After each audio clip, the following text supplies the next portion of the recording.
Now let's talk a bit more about regression, specifically the error that comes with making predictions. So with any statistical technique, it's important to remember that they're not perfect. They're not 100% accurate 100% of the time. So for most of the points in any scatter plot, unless there's a perfect correlation, the actual y values are going to differ from the predicted y values. And the distance between these actual and predicted values actually has a name. It's called the residual or prediction error. And they both mean the exact same thing. The residual is calculated by taking the actual value of y minus the predicted value of y. And a lot of times you'll see this written as y minus y hat. So this y with a little hat over it actually stands for the predicted value of y.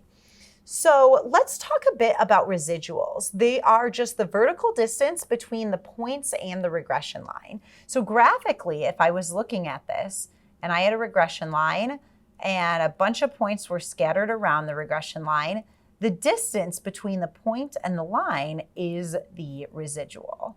So for most points, unless there's a perfect correlation, there is going to be some distance. And if a point's above the regression line, the residual is going to be positive because our actual value is going to be bigger than our predicted value. The regression line represents all of our predicted values. If the point is below the regression line, the residual is going to be negative. And then, wait, what about if the point is exactly on the regression line? So there's no error. It's a perfect prediction. Yep. So what would our residual be? 0. 0. Our actual value and our predicted value are exactly the same. So there's two key features of any regression line in terms of thinking about error.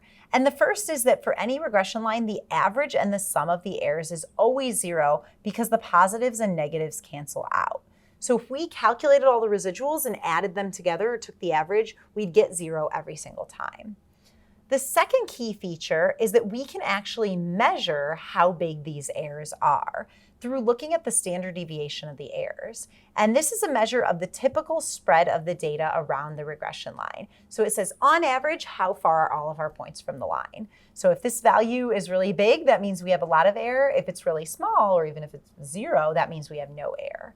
And so the standard deviation of the errors, or the standard deviation of the residuals, is also called the root mean squared error.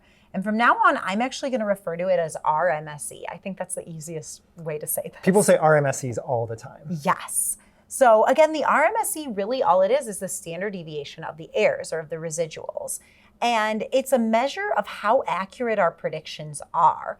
The better the predictions, the smaller the size of the errors, and the smaller the size of the RMSE. That's ideal. We want less error. And there's two extreme cases. The first one is if there's no error and the predictions are perfect. So if the predictions are perfect, let's just say that we have no error, all of our points are exactly on our regression line, we would see something like this where there is a perfect correlation. In this case, it's positive because the points are sloping up and to the right. And the RMSE is actually equal to 0.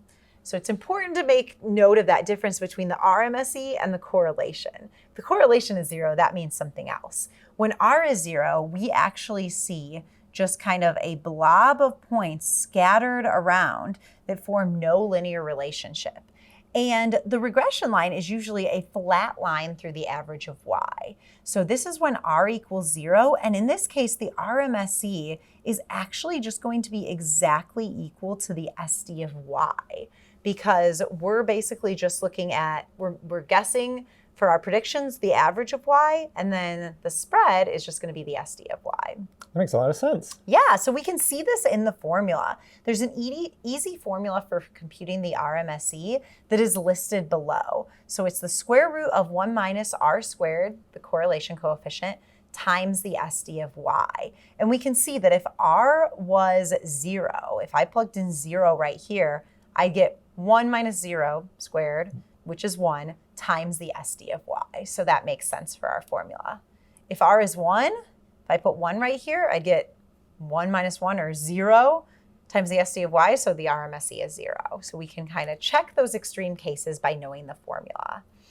But the regression line is the only line that minimizes the mean squared error, the sum of squared error. And that's why the regression line is sometimes called the least squares regression line. It's making that RMSE as small as possible.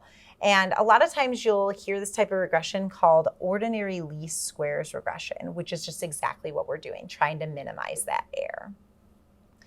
So let's actually do an example. And puzzle number 1 is a great data set that is also one of those classic data sets that Wade talked about. It shows up a lot in data science because of its nice predictive properties. So this is a classic beer data set, and it says a group of beer enthusiasts wanted to look at the relationship between alcohol percentages and calories in different types of beer. They looked at 85 different types of common beers and found the following statistics. The scatter plot is shown below with the regression line. So I have my scatter plot with percent alcohol as my X variable and calories as my Y variable. And it looks like the correlation coefficient is 0.76, which is decently strong. And then we have our averages and SDs for calories and percent alcohol. The question is, would it be appropriate to use this data to make a prediction for a non-alcoholic beer or a beer where the percent alcohol is equal to 0? And looking at this data set, if I look at the x-axis, the lowest percent alcohol looks like maybe it's about 3.5, but there's nothing that says anything about below that or 0. So I would say no. That would be extrapolation.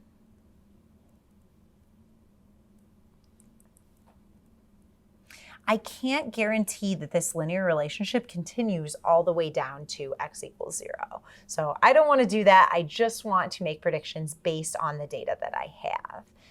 And let's go ahead, and it says to find the regression equation for predicting calories from percent alcohol using Python. We haven't done that yet, so let's do it by hand. Okay, let's do it by hand. So we haven't done Python yet, so let's do this by hand really quick. We can get more practice with it. So to find the regression equation, we want to find y equals b1x plus b0. So I want to find that slope, the b1, and the y-intercept.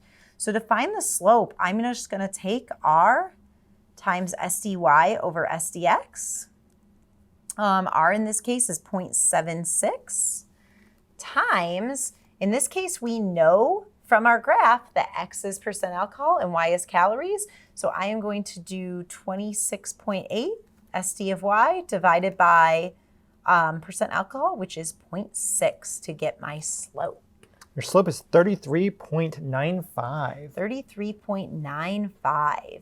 So this basically means that for every 1% increase in alcohol, you gain about 34 calories on average. Oh, interesting. Yeah, that's a lot of calories. I know, right? Especially considering most beer is like, I don't know, 100, 150 calories. Okay, so let's find the y-intercept. So I have y equals 33.95x plus b0. I need to plug in something for x and y in order to get b0 by itself. So I'm going to plug in the two averages. The average for y is 142, and that is equal to 33.95 times the average of x, which is 4.8, plus b0. And Wade is doing this in Python, and he gets negative 20.96. 0.96. So again, the y-intercept is the value of y when x is equal to 0. And we said that that wasn't going to make sense because x is equal to 0 isn't actually in our data set. So now that we have our equation, I'm just going to write it out. We have y equals 33.95x minus 20.96. And we can make predictions. Given any x, what do we get for y? So it says use your equation to predict the number of calories in a new beer that is 5% alcohol. So I'm going to plug in 5 for x into my equation. I have 33.95 times 5 minus 20.96. And using Python, I get 148.8 calories. 0.8 calories. So this value is my prediction. I predict that if a beer has 5% alcohol, it has about 148.8 calories. So this next part says, suppose the beer actually ended up having 130 calories. We were just a little bit off with our prediction. What is the prediction error? So the residual, or the prediction error, is just the actual value, which is 130, minus our predicted value, which is 148.8. And Wade, what do I end up getting for my residual? Negative 18.8. Negative 18.8.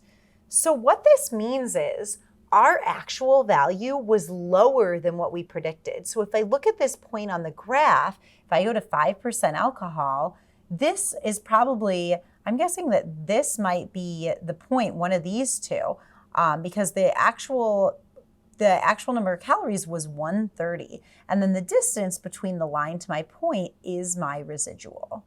So we did a pretty good job at predicting, but we didn't get it exactly right. It was really close, within 1%. Yeah, exactly. Not too bad. Lastly, it says, what's the RMSE for predicting calories from percent alcohol? And we're going to do this by hand. So I have my formula for RMSE, which is the square root of 1 minus r squared times the SD of y. And this is just that formula from the other page that is really simple because we know r is 0.76. And just make sure that you only have that under the square root, 1 minus 0.76 squared, and then times the SD of y. Y in this case is calories, and the SD of calories is 26.8. So it looks like your RMSE is 17.42. 17.42. So what this tells us is, on average, the points are about 17.42 away from the regression line. So this is kind of a measure of our error. It's the standard deviation of the residuals. And it looks like our prediction, which was 48.8, we could say, to give an even better prediction, we could say we predict that there are 148.8, give or take about 17.42 calories. So that is just one example of how we can use the RMSE, the correlation coefficient, and regression to make predictions using simple linear regression.